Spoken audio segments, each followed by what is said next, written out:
Okay, finally got some stuff getting delivered today. So it's time to clean up where the brand new reservoir tank is gonna go and get where the radiator mounts nice and clean. Let's get to it. Since I'm down here, I thought I'd give you guys a taste of what it's like to be me currently. So let's see.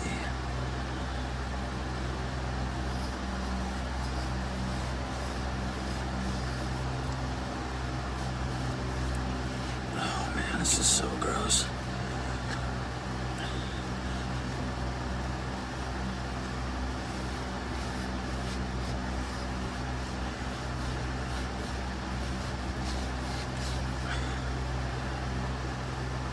What do I do with the brush? There we go.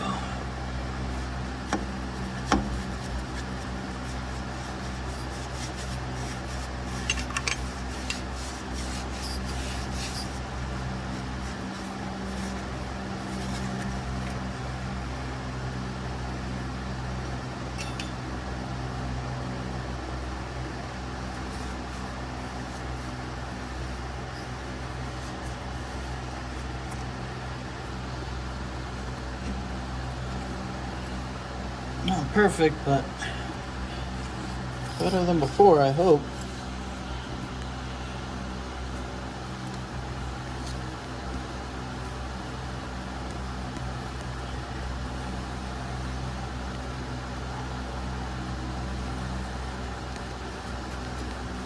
This stuff is really hard to get out.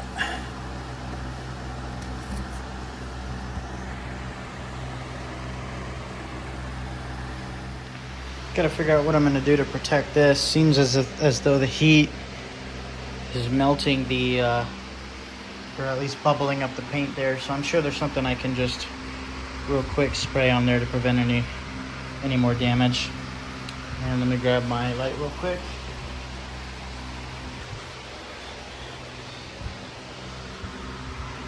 Making some progress. Not perfect, but definitely better than it was. I still have a little bit of work to do in the corner there. But main thing is that it's mostly cleaned up and ready to receive the new radiator. I also took a shop vac with a brush attachment and very lightly vacuumed out the fins on the condenser. So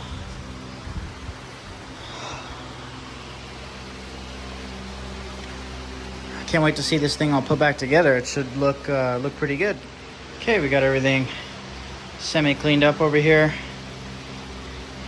and that's how the new expansion tank is gonna look. That's a pretty big deal. I can't wait to get all this back together. Have a brand new cooling system. So for what it's worth, these are like really expensive for the turbo models, and if you don't shop around, you can end up paying like around a couple $100, like $200 for the expansion tank. Pro tip, if you have a manual car and it's an NA, just go for the Euro parts one. I paid 118 bucks for this. Again, that's before taxes and shipping. But yeah, there's no reason to spend like $250 or $300 on an expansion tank. They're still out there. Okay, once those mounts come, it'll just be time to finally set the radiator in place. All right, Pelican came through, and we've got the lower and upper radiator mounts. So before I try to get a camera angle and set everything up so I can install the radiator, I wanted to show you how these actually go on the car. So this will slot into the car, and these just kind of rest on top. And that's what these brackets here are for. So the upper mount will go in there just like that. And the lower one, with this mounted in the car, will sit there like this.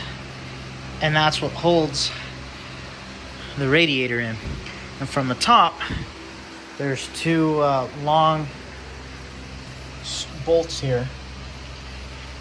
And these thread down into the top, and that's what holds them in from up top. So that's the theory. Let's see if we can get them installed. Alrighty, the radiator is installed. There she is. Time to do one last fitment, see if these stock fans will work. If they clear, I'm pretty sure that they will. One trick, I didn't really film getting it in just because it was so hard. I had a hard time getting the mounts in with fresh radiator mounts. What you want to do is get the rubber bushings into these first so that they're set in there, and then get an extra set of hands. I was grabbing it from below and I had my dad kind of push down up top, and that allowed us to compress the lower mounts down there enough to where we could get this in. So awesome, new radiators in, cool. So this video is just for reference. They do fit. I assumed it was going to be tight, and it's pretty tight, but they do fit with the stock fans. So just in case anyone was wondering, here you go.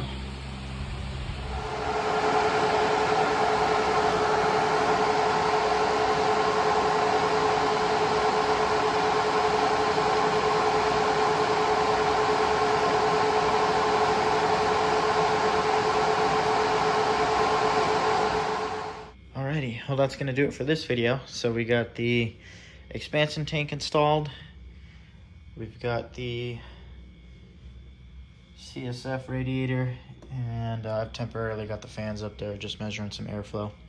But we got the rad installed. So all that's left is the cooling hoses, plumbing everything up with Lindsay's silicone kit. So stay tuned for that last part, and then I'll do a preliminary fill and bleed on the system and go from there. So thanks for watching, guys. I'll see you in the next one.